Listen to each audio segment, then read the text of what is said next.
mga tropa, so ngayon pupunta kami sa Station 3. Titingnan namin si tatay kung nagtitinda ba siya ngayon doon. And yes, maambon ngayon. Medyo may kalakasan din pero tara.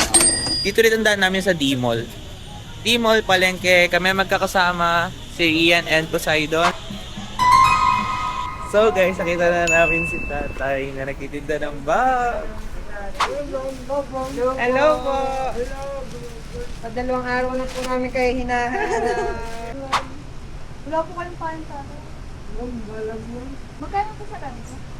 360 lang. Lagi 1,000. Ay, maganda yan. Yung bag. Ito tatlo sa akin. Yes, nakabili Guys, na huwag din. niyo kakalimutan bumili kay tatay pag pumunta kayo dito sa Boracay. Murang-mura lang talaga sa kanya itong mga guys. So guys, tinatawagan ko si Jana kasi papipiliin ko siya ng bag. Nakapili na siya. So, dito lang siya matatagpuan guys. Along papuntang Station 3 sa may Pahenan. Katabi siya dito sa Taipei Milk Tea. Diyan namin siya tagpuan. Yung way, yung parang malit na skinita papunta doon. So, nandun. Ang dami namin oh. Ayan o, namimili kami. Uy, ang ganda nito. Ito yung nagustuhan ni Jana. Tatay, thank you po. Ayan o, yung palatandaan. Henan Palm Beach Resort. Ayan. Tapos, yung katabi nitong Taipei Milk Tea.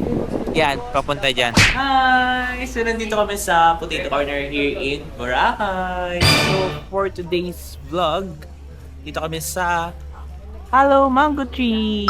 Mga tropa, ito na yung ating Halo Choco. 260 pesos. Ito siya. Lahat siya edible.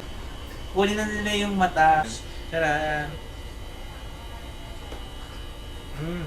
Pinaka-ice cream niya. Parang ano, sa ice cream. Yun. Yung parang gano'n sila. Nakalasa siya. Kaya naman ang kaunti.